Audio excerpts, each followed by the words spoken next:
Morning. Looks like we're getting some insulation on the roof. So today we are rained out. So we still have, what do we have, like 300 and some acres of corn and 300 and some acres of beans left to plant. With all the moving we have to do, it'll be 2 to 3 days, would be my guess.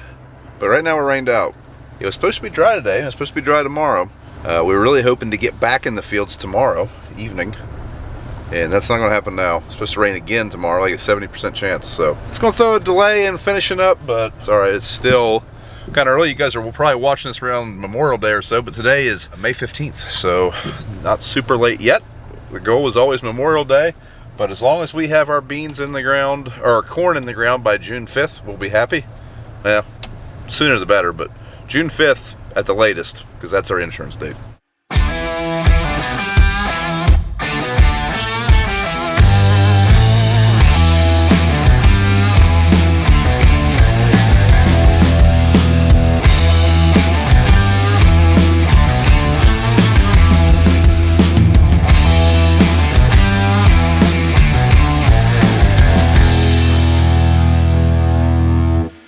Head out here to the shop. BJ is doing some work on his truck. I'm gonna help him. I believe he said we're putting some brakes on it, so that sounds like just loads of fun. Can't wait.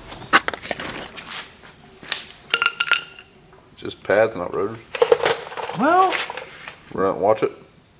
I don't know if they told me it's down in the metal, which, I mean, it did need brakes, but it wasn't metal to metal. I can't get that thing out, so I mean, I don't know. That's what holds the rotor on. It's almost like the dealership there to make money or something. Yeah. They say the pads? No. They're trying to no, say, absolutely not. They're trying to say the brake job.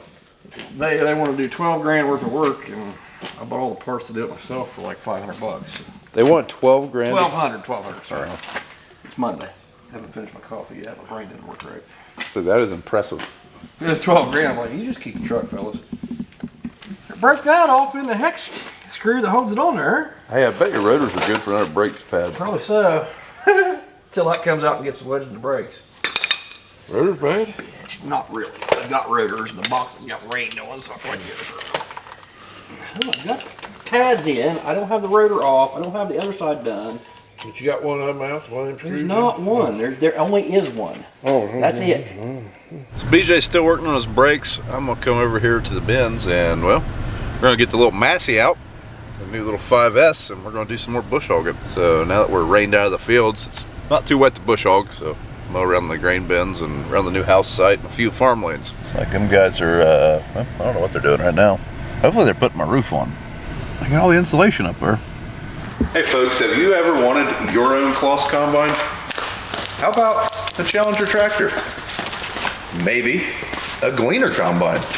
Well, now you can have it with Farm Simulator. So Farm Simulator 23 is now available on Nintendo Switch. Farming Simulator is available at Amazon, Walmart, Best Buy, GameStop, and Target. So if Gleaner, Kloss, and Challenger Fendt aren't your brand, there's 130 other realistic brands available to use on this video game. I can't tell you the amount of people that will say, I've seen that brand on Farm Simulator, or man, I use that same tractor on Farm Simulator. I grow this crop on Farm Simulator. To be honest, I'd never heard of Farm Simulator until I started YouTubing. I'm not a big video game guy, but one thing I realized pretty quickly was just how many people this game exposes to agriculture in realistic ways. So I do like that aspect of the game. Farm Simulator 23 lets players take control of their own farm, gives them options to customize it. We're building a shop. You want to build a shop on Farm Simulator? You can do that. Want a different combine for last 100 acres harvest? You can do that on Farm Simulator. So if corn and beans and wheat aren't your thing, there are multiple other different crops, maps from all across the world. You can farm in whatever part of the world you want to, growing whatever crop you want to on Farm Simulator. So thanks to Giants Software and Farming Simulator 23 Nintendo Switch for sponsoring today's video. In the description, there are links to where you can pick up your copy today. That's a Nintendo Switch. Ooh, turns out we can play this on the road. We can be mobile farming. Looks like Dad's changing nozzles. Ready to do fungicide on wheat? Is that right? Yeah, we took them off when we said that boom off. You got these to where you can spin. You can have 3 nozzles on one of these bodies, and well, wait and have this nozzle on here too. Got to attach those and make sure they're not plugged up. 9 more. Wow, I'm short some.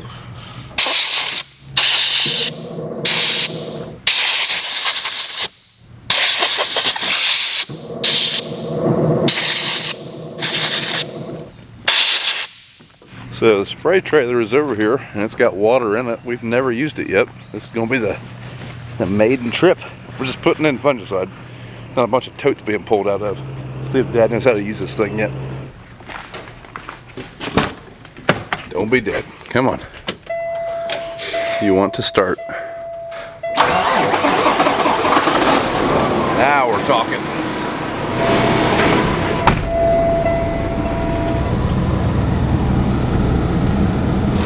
Turn these nozzles every now and then. I'm getting a little bit of chemical on me, which brings me to a good point.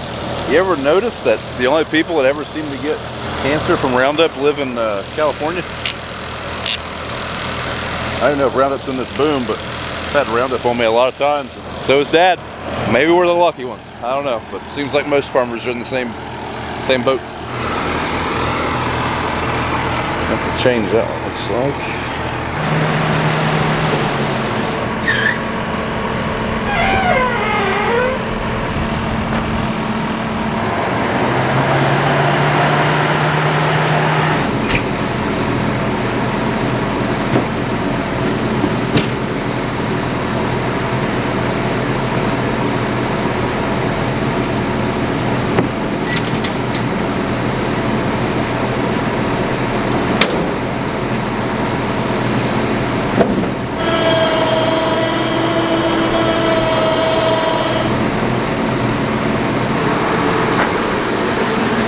If we can remember how to do this.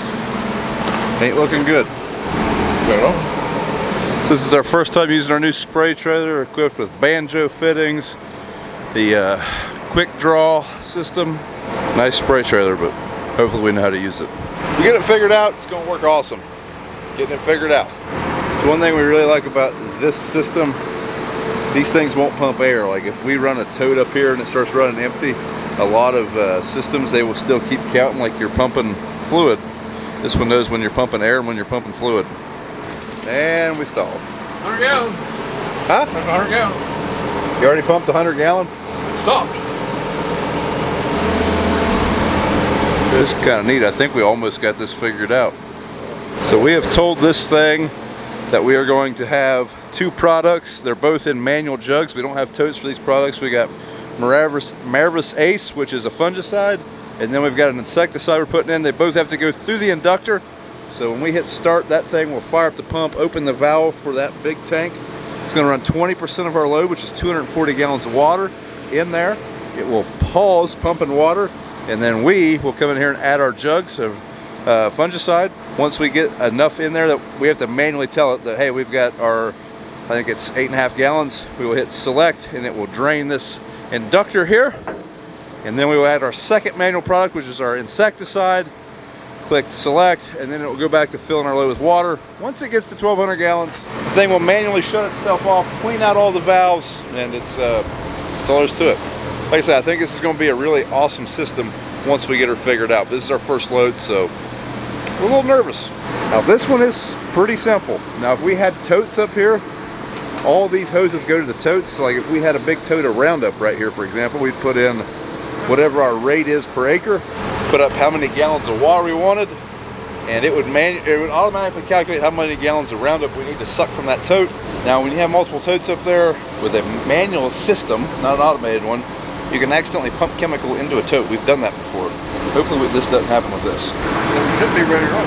Yeah, one of these is a rinse, isn't it? Looks like the bottom one. Don't get splashed. The top one looks like a jug. The bottom of this one. Like, turns out you still got to manually turn on your tank valve. Duh. Brain fart. Wasn't the first, won't be the last. No, it seems like a lot of YouTubers are getting spray trailers, but this is something we've needed to do for a while. If you haven't noticed, we just use a 1,600 gallon water tank. We leave it parked at a well, and then Dad just drives back and forth. It works because we're not super spread out, but when we're running 28, it's very inefficient, very slow, and just a lot of road time. This will help tremendously. That's called the jug. The jug knife. Just throw the bottom of it on. Open up this rinse valve and starts rinsing water, get all your fluid out or all your product. Here we should be able to see somewhere that we are pumping water. I don't know where. Right there. So we pumped in almost 200 gallons of water already. Wow. This thing is fast. We're not used to a 3-inch system. That should shut off here real soon.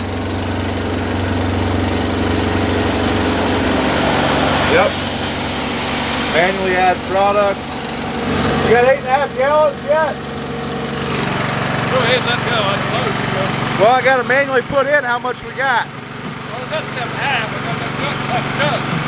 So here, where this is a manual product going through that ductor, this is what our recipe calls for, 8.6 gallons. I have to manually put in exactly how much we got. Click finish, and then we'll jug her in there. There it even shows you how many jugs you need. 3.5. Pretty cool. We got our green checks. I think whenever I click finish, it'll start. There she goes. Okay, we've already moved on to the next product. Now we're back to pumping water. We've already got both our insecticides in there. Am I ready to do something? Want to run faster? Yeah. Moving now. That's nice. That's faster than we've ever pumped. We're very close to full. Dad had me slow it down. 1,000! Just to make sure we don't overfill this thing. This is only going to be as accurate as what we tell it. So if we told it we were empty and we actually had 100 gallons in the main tank, we'll overflow. In which case we'd hit that E-stop button. But I think we're going to be pretty doggone close. Might have spilled a little bit.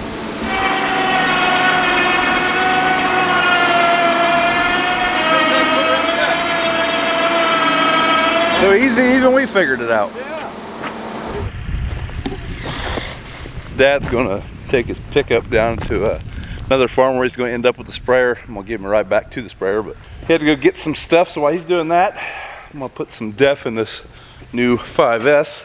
And once we get Dad shoveled around, we're gonna do some more bush hogging with it.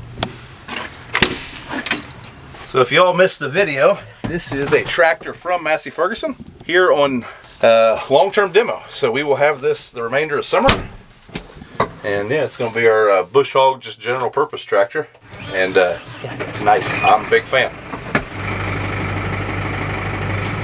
One thing really neat about this tractor, getting the chance to try out Massey's new interior and new cab. This is basically the same cab they have in their larger series tractors now. So kind of neat to, you know, just try something different. So far, I'm really liking it. Got a nice multi-function handle. Very customizable, all can be adjusted through this monitor. Got a second joystick. This is where if we had the loader on it. But we can also customize some things in this joystick. It does have a power shift transmission. I can't remember what they actually call it. They don't call it a power shift, I don't think.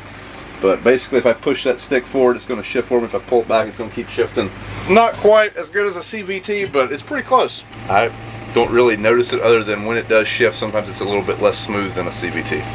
We're mowing back this lane. This actually heads to our house. Definitely could use a haircut.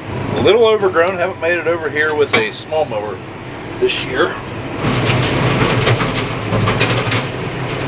Really looking forward to getting that porch done. There's going to be a timber frame porch coming out the back, big A-frame and a fireplace right through the middle of it. And then eventually, a couple years from now, we have a pool right here, and it's really going to make this backyard just really an awesome space. Really looking forward to that. I think that'll be a good family gathering point for years. Or we'll make it a goldfish pond. I don't know. Well, it is just about 5 o'clock, and Livy's got her last T-ball game. To be honest, I've really prioritized work over T-ball since we missed so much for softball and baseball.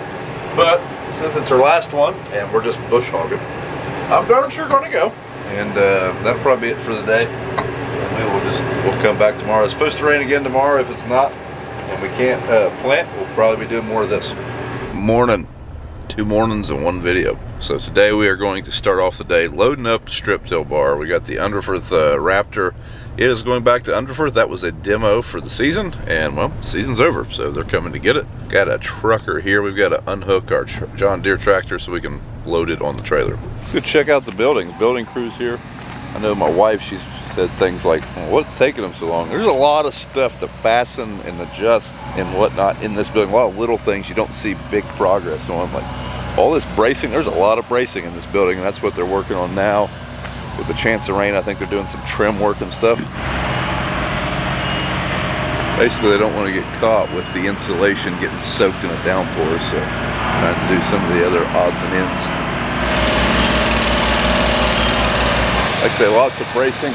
Where we have two 30-foot doors right across from each other, there is a cable right there that hangs down. I think it's still 20 feet or 22 feet above the floor, but it does kind of impede a little bit on the height in the center of the building. Now, the reason there's so much cabling and bracing in this building is because we have so many big doors. We have 3 30-footers and a 50-footer and a 14-footer, so just a lot of doors, and you get a lot of bracing with a lot of doors. Everything's got to tie into that building. Basically, the only way to not have all that bracing would be if we OSB sheeted the whole building, is the way it sounded, and we ain't doing that. I don't know if you priced OSB lately, but no. So we gotta use the John Deere to load that strip till bar, so we gotta unhook and shuffle around a little bit. And I'll probably order cement that day. That's where things get a little sketchy. So the Raptor doesn't really fit a low boy real well, so we gotta use both loaders to pick up the front. He backs under, we put it on his top deck, but the Raptor's pretty heavy, so the excavator pretty well about do it by itself, but you still kind of need this to help a little bit because you're kind of maxing out the excavator capacity. I think there's like 10,000 or 12,000 pounds of tongue weight on the Raptor. I got a feeling this is just going to be an all-around crappy day. It's raining right now and temperature's dropping. About to put my coat back on. Building crew's not working on the roof today. We can only have half the roof right now, but because of the rain, they really can't. Once they put that insulation out, basically with that liner panel inside already assembled, they roll out the insulation, it lays on there, and then they have to put the roof panels on it. Well, the insulation rolls are 30 foot, the roof panels are only 3 foot wide, so kind of need to have some good weather to do that, and this ain't the day. So what they're doing today, they got guys going around putting on the fascia boards, doing some other trim work to putting on braces. They just got a load of lumber that is actually our loft, so I think they're going to start working on that loft space, so lots of good stuff going on. They're going to be digging the hole for the service pit sometime today or tomorrow. So lots of stuff going on still in that building. That's the good thing about having the majority of the roof on.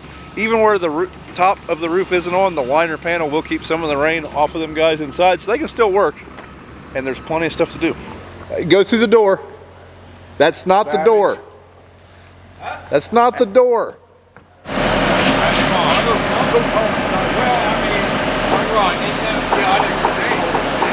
Now I'm going to hop in the JCB. I've actually got to go do some dirt work back at the house site. These guys are going to start digging the hole for the service pit. So a lot of people ask, are we putting a pit in the shop? We are indeed putting a pit in the shop. We'll stop over there this evening, see if they get it dug. I think they're starting on it today. They've at least got it sketched out and it's ready to dig. So we are putting some gravel in this. This is basically going to be my porch. We're filling this up, getting it ready for concrete. The contractor asked if I would do this with the teleloader because, well, I can boom out that gravel all the way to where it needs to be, and they just have a skid steer.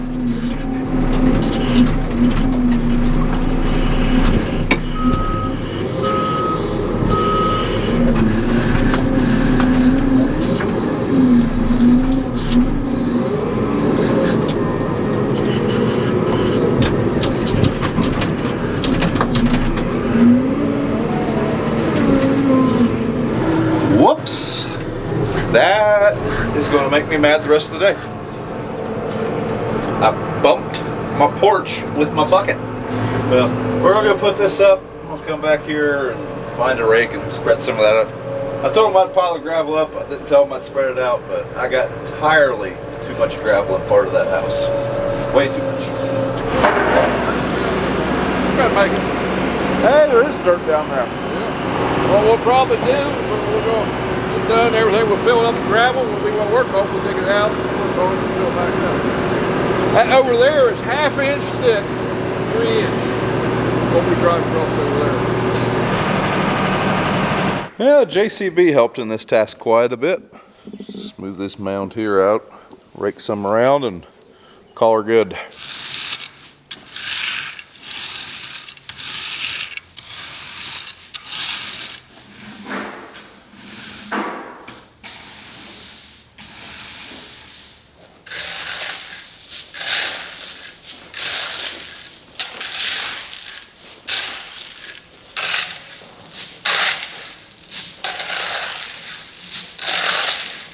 So it's still a little high, but it's not bad. It's raining good enough now that that's all I'm gonna mess with it for tonight.